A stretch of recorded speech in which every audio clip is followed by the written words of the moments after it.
For the first time in years, the North Atlantic right whale population has stopped shrinking. Scientists have estimated about 372 individuals that remain, up slightly from previous years. It's a fragile sign of hope for one of the ocean's most endangered giants. But before we celebrate too quickly, we need to ask ourselves, what does this mean, the small increase mean for this population? Are right whales finally rebounding? Or are we just buying them a little more time? We're going to talk about that on today's episode of the How to Protect the Ocean podcast. Let's start the show. Hey everybody, welcome back to another exciting episode of the How to Protect the Ocean podcast. I'm your host, Andrew Lewin, and this is the podcast where you find out what's happening with the ocean, how you could speak up for the ocean, and what you can do to live for a better ocean by taking action. And on today's episode, we're going to be talking about the endangered population of the North Atlantic right whale, which sits in the North Atlantic. In the winter, it goes down to Florida. In the summer, it goes all the way up to the northeast coast of the U.S. and now into the southern part of the Gulf of the St. Lawrence. We're going to talk a little bit about that and why that is partly contributed to the decline in the 2010s. But we're going to talk about a population. Think about whale populations before whale hunting existed, like real whale hunting existed. Because you got to remember, whales were hunted for oil. They were hunted for energy. That's how we got oil. That's how we were able to light candles and have basically light at night, essentially. So whales were a big part of that energy. That's how we kept warm, all that kind of stuff. And so before that, the populations of the North Atlantic right whale was between 9,000 individuals and 21,000 individuals. Imagine that.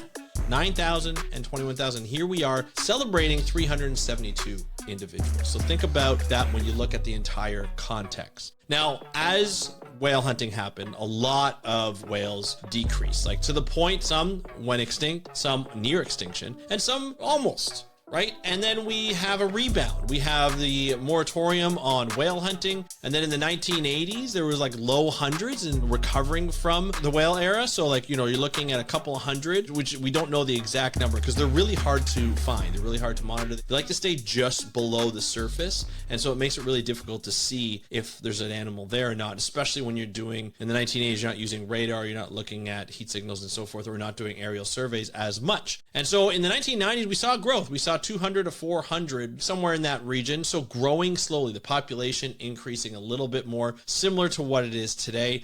Growth rate about 2 to 3% from 1990 to 2007. Then around the 2010s, we were looking at 480 to 500 individuals, the peak estimate before the decline that we have been seeing over the last, 10, 15 years. Then in the 2010s, we had another decline period. So about 25 to 30% decline from 2010 to 2020. Essentially going down to below, the 350s, right? And that's obviously not good. And the reason that happened is we started to see a shift in the population. Now, before we go that, let's talk about why these animals are declining. When the decline happened pre-1980s during the whale hunting, it was whale hunting. That's what was killing these animals. Now, between 2010 and 2020, it was a decline due to two things. It was ship strikes, or it was traps, like got caught in lines because of lobster traps, crab pot traps, whatever it might be. These are fishing devices that were getting bottom dwellers, bottom invertebrates like crabs and lobsters and such. And so what happens is they take these pots, right, these traps, they stick lines to them,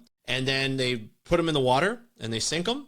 And then the lines will be attached to buoys, and the buoys will kind of give away the position for the fishermen to come back and grab the buoy and then be able to bring up the pot or the trap when it's time to get them, and you get all the animals that are in it, and you can take them back and you can sell them. Especially on the northeast coast of the U.S., that's a huge thing. Even in Canada, lobsters, crab, that's a big part of the fisheries. There's big unions for it, there's a big fishery for it, and there's a lobby for it as well because they want to protect their interest in fishing. And especially after the cod dropped and the moratorium on cod happened, and we saw haddock fall, we saw a lot of other fish fall, it was very difficult to find something that was good. So having these invertebrates, these lobsters who just boomed because less fish that would eat them, you're starting to see a boom in population, especially lobsters, crabs, and so forth. So they were fishing for them. Now, with that said, you have two destructive things that are happening to these animals. You get ship strikes, which basically means these animals are coming in. And remember when I said the whales stay right below the surface for the North Atlantic right whale? The boats can't see them. They come in, they hit them, either have a big cut on them or they're bruised really bad or hit really badly. I think about getting hit by a boat, just imagine that. And some of these are major, major ships. Like these are transport vessels. So they're like 400 or 500 feet. They're moving quite fast and they're not going to be able to move last minute to be able to avoid a ship strike. And so these animals either end up dying dying of their injuries or they die right away. You've seen some images of ships coming in and the whales still being on the ship, which is devastating. Nobody wants to see a whale pass away that way. Nobody wants to see anything pass away that way, let alone a whale. So there's that problem. And then you have the crab pots. They're swimming through the lines and they get the lines caught on their fins, and that line digs in. They can't take them off. They don't have the appendages to take them off, and they can't get their mouth over there to take them off. They have these cuts along the lines where their fins attach to their body, and they start to get cuts and infections, and they eventually die from their wounds, or they just get entangled where they can't move and they end up drowning. It's, again, not a good way to go. And so there have been mitigation measures for both of these things. Now, in the summer of 2017, we really saw a decline. We saw about 17 individuals die up in the Gulf of St. Lawrence. Not all 17, but most of them were. And those are the only 17 that we found. We found over the summer that 17 animals died. There's a huge monitoring program that's been out since the 1980s and maybe even before to monitor this population because it's been on the endangered species list. And so when we saw the decline again, they were worried. They remapped the shipping tracks so that ships wouldn't get into them. And this is in the Northeast. And then we saw, changes in where you can fish based on where the whales are. As I said, monitoring programs know where these whales go. They know their migration patterns. If you stay away from that and the shipping lanes stay away from those areas, then we should be okay for the most part. It should decrease the amount of strikes. In 2017, though, we saw a shift in the migration and the distribution of these whales into the Gulf of St. Lawrence, where these animals started to pop up. Now, with that said, is these ships were not ready for these animals to pop up. They're moving at 20 knots. And when you're in these shipping lanes or you're in these areas where these animals are supposed to be, the North Atlantic right whales, you should go down to about 10 knots. And so before we even discovered that there were a good number of these animals, a few got tangled in crab pots or lobster lines, unfortunately. And so they weren't ready for that from a management perspective. So mitigations went in temporarily, and we saw a decrease of these strikes and these entanglements that we saw, that we discovered. You have to remember that a lot of these North Atlantic right whales, we don't see what they could be. So like just as much as the estimates could be low, or the fact that there could be a higher death rate, also back before 2010 when we saw the 480, 500 numbers, there could have been more. We just didn't see them. They're a little bit elusive when it comes to a massive animal, believe it or not. And so it's difficult to find out how much there actually are, but we kind of know the overall trend, and we've hit the low point in the early 220s around 356 to 358. With new studies, we're starting to see that this population is up a little bit, slightly, to 372. We've seen a slight increase. Doesn't mean that the population is rebounding. It just means what we're doing in terms of mitigation works right now, for now. This is what we've discovered. It could just be a summer we haven't really found them. If animals have died or they've sunk down to the bottom of the ocean, so we may not have found them. The fact is we just found more of them. There's more effort to find them. Who knows, right? So now we have a slight increase, which is good news. This is positive news. This should be celebrated. But also, we shouldn't rest here. This is just the beginning. Just like I talked about the green sea turtle last week, a couple of episodes ago, this is great. It was great news to see that they're not endangered. They're just vulnerable. Least vulnerable, I think, is what their level is. And that's great to see. But we still have a lot of work to do because they could just go back down to endangered just as easily if we slightly lift some of the mitigation factors or mitigation measures, like things that we do to protect them, up a little bit, or we don't go full throttle on protection. We need to continue the protection so that we see that trend get more and more positive. That's what we're looking for here. So we'd like to see even higher numbers next year in the estimate. Luckily, there are great research programs that are going on. There's a lot of nonprofit organizations, the government's involved in the U.S. and Canada to monitor these animals. There's a lot of private consulting that are monitoring these animals because we want to make sure that we are protecting them. That is an important aspect to what we are doing here for these animals. And so the monitoring programs are in. Hopefully the money remains in for monitoring these animals. We're going to see what happens in the States. We know there's a lot of cutbacks. Hopefully Canada can make up for it on the north side of the border. But this is what we're looking at. This is a celebration that there has been a first year in a while where there's been an increase and not a decline, and that maybe these things are starting to rebound into something a little bit better.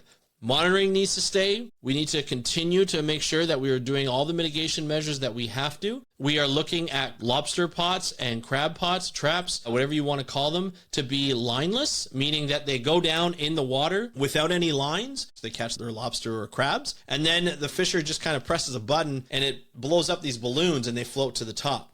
Is it perfect? No. But is it starting to get better and better? The technology is starting to get better and better? Yes. And we're starting to see more experiments and more fishers are getting involved and trying these things. Now, I know the initial experiments didn't go the way the fishers want. It's very difficult. Sometimes they didn't work and all that kind of stuff. But as we continue to improve the technology, we'll get better and better, and hopefully we'll never need lines again, and we don't have to worry about entanglement for a lot of these whales and other animals like sea turtles and so forth, and we'll see better protections with those and increase fishing yields if that's needed, hopefully managed well, but provide the fishers with the income that they need to survive. That's essentially what we're looking here for the better compromise. So we can mitigate shipping lanes, we can change those up as we need, but we also need the monitoring because climate change is one of the factors in changing the distribution of these whales. We're going to see that in fish. We're going to see that in plankton, which is why probably these animals, these North Atlantic right whales, have probably shifted north because the plankton have shifted north and what they like to eat. And so we're going to see animals shift, and we need to continue monitoring that so that we can mitigate any kind of disasters like a disastrous summer from 2017. We don't want a repeat of that. So we have to act fast.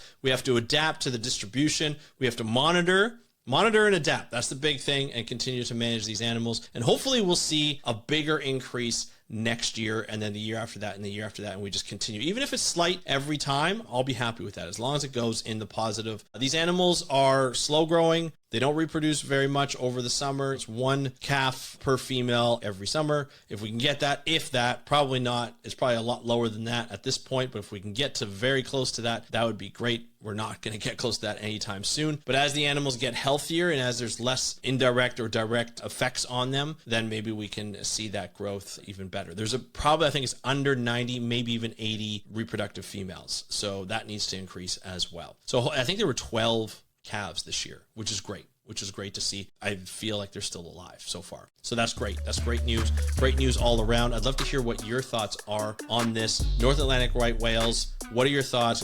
Big increase or slight increase? What do you think we're going to see next year? I would love to hear your thoughts. Let me know in the comments in the video below if you're watching this on YouTube, or if you're listening to this on your favorite podcast app. You can go to speakupforblue.com/contact. I just fill out the form. It goes right to my email. I'd love to hear from you, or you can just DM me on Instagram at How to Protect the Ocean. That's at How to Protect the Ocean. I want to thank you so much for joining me on today's episode of the How to Protect the Ocean podcast. I'm your host, Andrew Lewin, from the True North Strong and Free. Have a great day. We'll talk to you next time, and happy conservation.